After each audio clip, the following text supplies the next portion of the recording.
नमस्कार दोस्तों, हमारी आज की कहानी है पार्टी में पति ने पत्नी का उड़ाया मजाक। बाद में पत्नी ने जो किया देख सब हैरान रह गए। कहानी पसंद आए तो चैनल को सब्सक्राइब जरूर करें। राकेश और अनीता अपने ऑफिस की एक पार्टी में गए हुए थे। राकेश बॉस की एनिवर्सरी थी, उन्होंने पार्टी दी थी।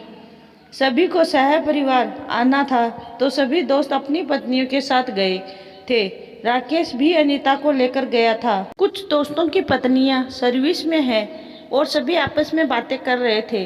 बात करते हुए अनीता ने भी कह दिया, सही है, सब कुछ करना बहुत मुश्किल होता है। पूरे दिन भर हम भी व्यस्त हो जाते हैं, शाम को थोड़ा टाइम निकालकर बच्चों के साथ घूमना फिरना हो जाए तो ठीक है, नहीं तो आजकल टाइम ही नहीं मिल पाता।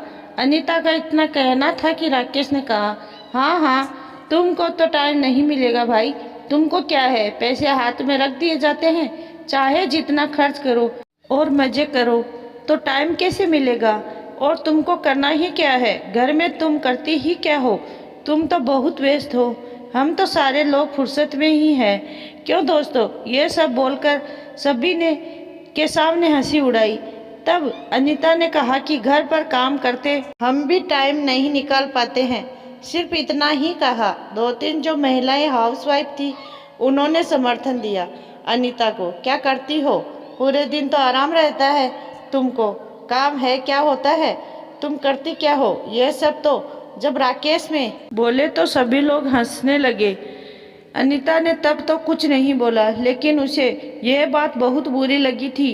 घर आए तब भी उसके दिमाग में यही बात चल रही थी, क्योंकि सब क्या है, वह चेहरा उसको देख रहे थे और राकेश का बड़ी बदतमीजी से बोलना भी उसे बुरा लग रहा था। उसने सोचा और एक चिट्ठी लिखी और रखकर चले गई। सुबह अचानक बच्चे हल्ला मचा रहे थे, मम्मी कहाँ है, मेरे कॉलेज के लिए लेट हो रहा है, जूते चाहिए, मेरा नाश्ता चाहिए। ससुर जी आवाज लगा रहे थे, मेरी चाय और चश्मा दे दो बहू। सासू माँ कह रही थी, मेरे मालिश का तेल और दवाएं दे जाओ बहू, गर्म पानी भी दे देना। यह सब हल्ला सुनकर राकेश बाहर आया और पूछने लगा कि क्या हुआ, क्यों सब हल्ला मचाया। तब सब ने कहा कि मम्मी नहीं मिल रही है। तुमने आसपास पूछा, रुको मैं देखता हूँ। वह देखने गया, देखा नहीं है तो उसने फोन लगाया। फोन कमरे में बज रहा था। फोन के पास एक चिट्ठी थी, उसमें लिखा था कि कल रात को तुमने मुझे बिल्कुल सही कहा कि आखिर मैं करती ही क्या हूँ, मैंने किया ही क्या है आज तक घर के लिए, सभी के लिए या मेरे लिए। तुम बिल्कुल सही हो, मैं गलत हूँ, इसलिए अब मैं जा रही हूँ।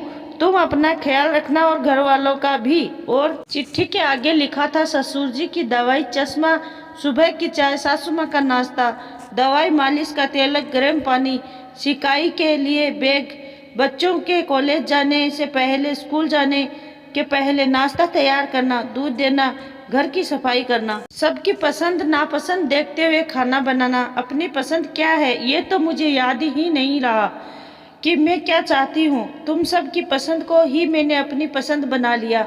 हर किसी के लिए एक पैर पर खड़ी होकर, तुम्हारे यहाँ तक तुम्हारे हाथ में चश्मा, रुमाल, तुम्हारा लंच सब पकड़वाना, गरम गरम चाय नाश्ता करवाए बिना भोजन नहीं, और मुझसे कोई पूछता भी नहीं था कि मैंने चाय नाश्ता किया या नहीं। तो तुम सही कह रहे थे कि मैंने किया ही क्या। अब तुमको परेशान होने की जरूरत ही नहीं।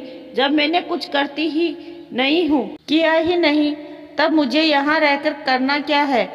आप सबके साथ रहो, मैं जा रही हूँ। कहाँ जा रही हूँ कुछ नहीं बता सकती, क्योंकि मैं भी नहीं जानती वहाँ। अब मैं अपने लिए कुछ करना चाहती हूँ, क्योंकि मैंने सबके लिए तो बहुत कुछ किया पर अपने आप के लिए कुछ नहीं कर पाई। अब मैं अपने लिए करूँगी और अपने लिए ही जीऊँगी। अब मैं जा रही हूँ, सब खुश रहना। चिट्ठी पढ़ते ही राकेश को रात का पूरा वाक्य याद आ गया, कैसे उसने दोस्तों और उसकी पत्नी के सामने उसकी बेइज्जती की थी और सब ने ताली मार मार कर हंसे थे। फिर उसने अपने ससुराल में फ़ोन करके पूछा, उसकी सहेलियों को पूछा, सभी ने मना कर दिया कि यहाँ पर नहीं है। एक सप्ताह अस्त व्यस्त रहने और घर पर सभी परेशान होने के कारण अगले संडे को राकेश अपने ससुराल गया। क्योंकि जानता था कि अनीता वहीं मिलेगी। अनीता वहीं थी। उसने सबके सामने अनीता से माफ़ी मांगी और कहा, मैंने बहुत बड़ी गलती की है तुम्हें अपमानित करके, मुझे माफ़ कर दो और चलो अपने घर को संभालो। सभी लोग परेशान हो रहे हैं। माँ पापा तुमको बहुत याद कर रहे हैं क्योंकि वह मुझसे ज़्यादा तुम पर विश्वास करते हैं। बच्चे तुम्हारा इंतज़ार कर रहे हैं।